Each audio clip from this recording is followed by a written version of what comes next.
choses quand même assez hallucinantes qui se passent. Notamment auprès de quelqu'un que certains aiment, d'autres détestent, Donald Trump. Alors, vous vous rappelez quand même, il n'y a pas si longtemps, 2016, 2017, et ça a duré jusqu'en 2019, 2020, pendant pratiquement toute la durée du mandat de Trump, c'était... Le FBI a enquêté sur la collusion de Trump et des Russes. Voilà, c'était dit, c'était ça. Il avait gagné, d'ailleurs, il avait gagné les élections en 2016 grâce ou à cause de la Russie. Eh bien, tout ça s'effondre. Attention, pas comme ça, pas... Il s'est passé que le procureur spécial John Durham a publié hier sur l'enquête menée par les services de renseignement américains en 2016 sur une éventuelle collusion entre Donald Trump et la Russie. Ces conclusions sont formelles. Le rapport est de 400 pages. Le FBI s'est appuyé sur des renseignements bruts qui n'avaient été ni analysés ni corroborés pour lancer ses investigations.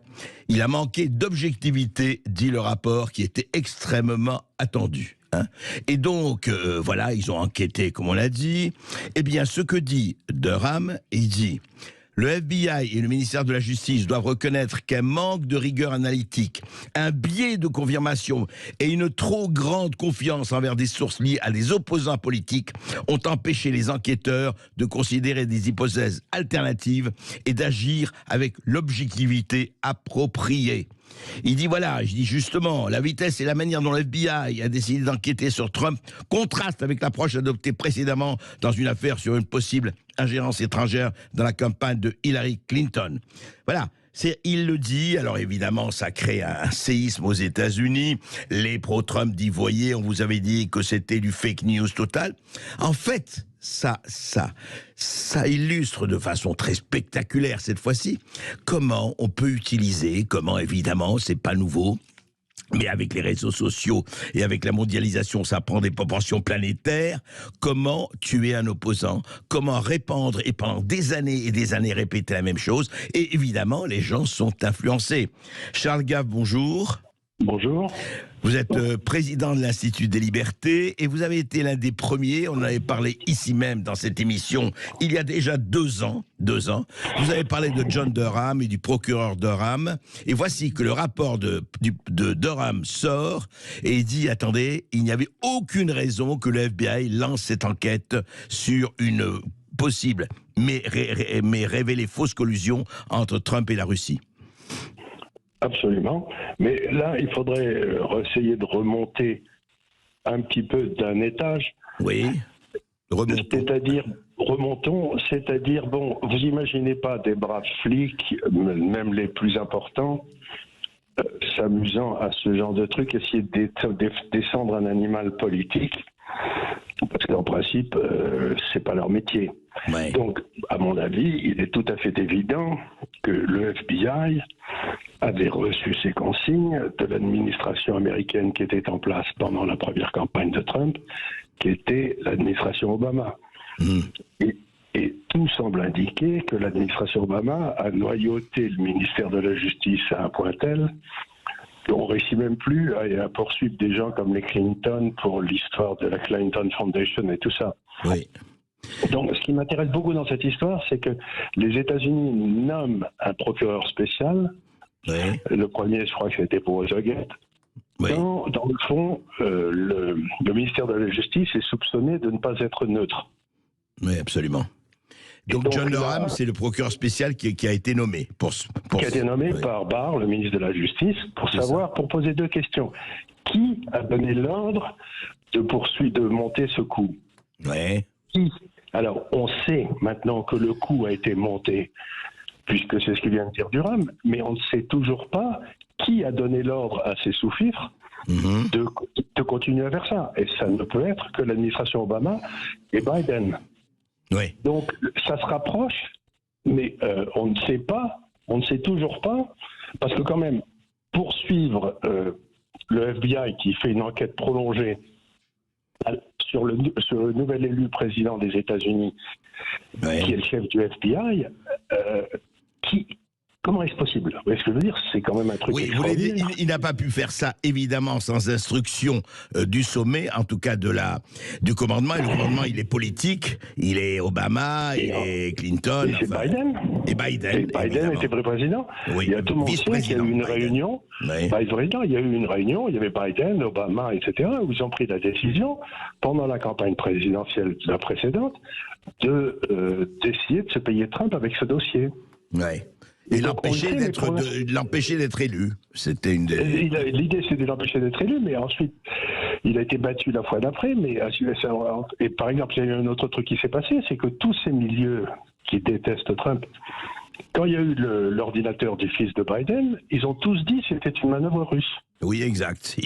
La collusion avec les Russes. C'est toujours la même excuse. Ouais. C'est toujours la même excuse, c'est-à-dire que vous ne pouvez pas voter pour Trump parce qu'il est vendu à l'étranger. Mais en fait, celui qui est vendu à l'étranger, c'est Biden. Oui, ça, on peut, je crois, sans risque de se tromper, mais vous avez vu que du coup, ils essayent d'enterrer l'affaire de l'ordinateur du fils Biden, dont on avait aussi beaucoup parlé, quoi. Ce qu'ils vont essayer de faire, c'est qu'ils vont ils vont essayer de l'inculper parce qu'il aurait eu une arme illégale ou n'importe quoi.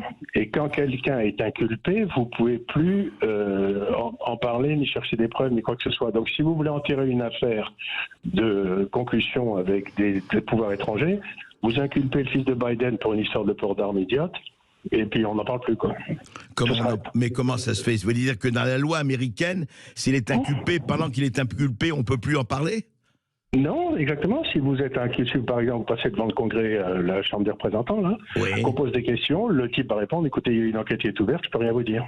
Ah, d'accord. Ah, oui, c'est une bonne manière d'enterrer la chose. C'est ce qu'ils vont essayer de faire. Oui. Mais est-ce que, à votre avis, Charles Gave, vous connaissez bien les États-Unis, est-ce que ça peut influer plus ou moins, autant soit peu, sur les élections américaines qui, je le rappelle, auront lieu l'année prochaine? Ben oui, ça peut avoir une influence parce que au fur et à mesure que le temps passe, Trump a de plus en plus l'image d'un type qu'on a vraiment cherché à martyriser, quoi. Et je te le poursuis, alors que les gars qui devraient être poursuivis ne sont jamais poursuivis. Lui, il a encore eu un procès de viol aux fesses, le pauvre vieux, et il s'est retrouvé avec une fille qu'il n'a jamais vue. Qui connaissait une idée qu'il n'avait jamais vue, donc c'est accepté à New York parce que 80% des gens à New York ont voté contre Trump, mais donc on fait des faux procès partout et on ne fait pas des vrais procès. Et ben les gens vont finir par voir la manœuvre. Hein. Mais Charles Gave, à votre avis, alors après ce rapport de Rame, vous voulez dire on ne va pas pouvoir prouver, parce que, et ça on comprend, l'empire du mensonge il est pas mal, on ne va pas pouvoir prouver qui a donné l'ordre très spécifiquement, ou en fait, ou c'est une réunion de gens qui ont donné l'ordre. L'objet qui avait été donné à Durham, c'était est-ce que cette enquête était valide? Est-ce qu'elle était justifiée? Il répond non. Absolument. Il répond non catégoriquement. On ne lui avait pas posé la question. Ouais. Qui Parce que ça, vous voyez ce que je veux dire. Donc ça, tout le monde le sait. Mais il doit y avoir les minutes des meetings qui ont été tenus, etc. Mais encore une fois, donc on va dire on va peut-être poursuivre un lampiste du FBI.